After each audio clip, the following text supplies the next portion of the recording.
Kalau tidak bisa berbuat baik, potensi keburukan kita jangan sampai menimpa orang lain. Keburukan itu bisa kejahatan kriminal, bisa kejahatan pidana atau merugikan orang lain, atau kejahatan yang tidak sampai kriminal tapi mengganggu orang lain. Misalnya contoh gampang ini, saya sumpek-sumpeknya sendiri ingin jalan-jalan, main di teman yang di jam kerja.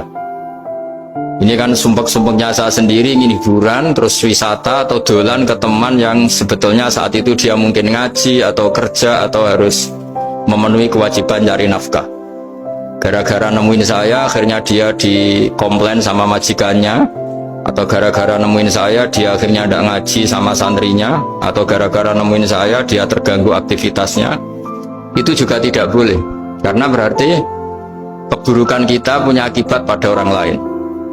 Jadi kaidah dalam Islam itu kalau tidak berbuat baik, potensi keburukan kita ini jangan sampai menimpa orang lain. Sehingga di sini Islam menyarankan uzlah. Uzlah itu nyepi. Jadi misalnya kita baru penat, baru bawaannya itu emosi, baru gak suka kumpul orang, itu ya sebaiknya jangan jalan-jalan. Karena di antara kebaikan Islam itu tabassum, senyum, atau talqatu wajhin, ceria. Tapi karena kita mungkin jatuh kredit, jatuh hutang, atau punya masalah keluarga, jika bawaan kita itu emosi, nah dalam seperti ini sebaiknya uzlah, menutup diri. Sehingga kata Rasulullah SAW, dalam zaman akhir di antara kebaikan itu kamu meninggalkan manusia, aktivitasnya, kemudian watadaun nas min syarrik, kamu meninggalkan manusia supaya nggak kena keburukan kamu. Jadi ada momen, ada saat di mana kita mungkin kalau ketemu orang itu bawaannya ingin sengak, ingin ngomong yang nggak enak, atau kita baru penat, itu sebaiknya uzlah saja, mengurung diri di kamar atau isolasi sendiri, karena bawaannya baru emosi.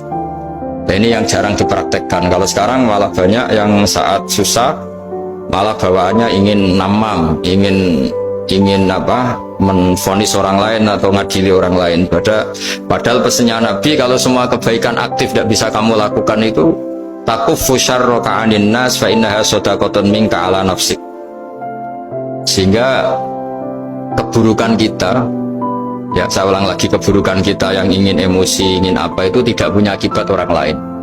Di sini kearifannya Rasulullah SAW, beliau masyhur ngendikan, layak dilqodi wa ghadban. Jangan sampai seorang hakim bikin keputusan ketika emosi, karena bawaannya orang emosi itu pasti nggak terkontrol intelektualnya, nggak terkontrol nuraninya, nggak terkontrol semua sifat baiknya. Itu kalau punya keputusan bahaya sekali. Jika Nabi dari awal ngendikan layak dilqodi wa ghadban, orang yang sedang emosi tinggi jangan bikin keputusan penting. Kemudian oleh ulama diteruskan juga jangan bikin keputusan penting orang yang sangat lapar, atau yang sangat kenyang, atau yang sangat ngantuk, atau yang super sibuk. Jadi hal-hal yang potensi buruk dalam mengambil keputusan itu harus ditinggalkan. Sehingga misalnya bupati atau wakil bupati kalau sedang tidak nyaman dengan suasana apa, nggak boleh rapat kemudian memutuskan keputusan penting. Begitu juga kiai dan semua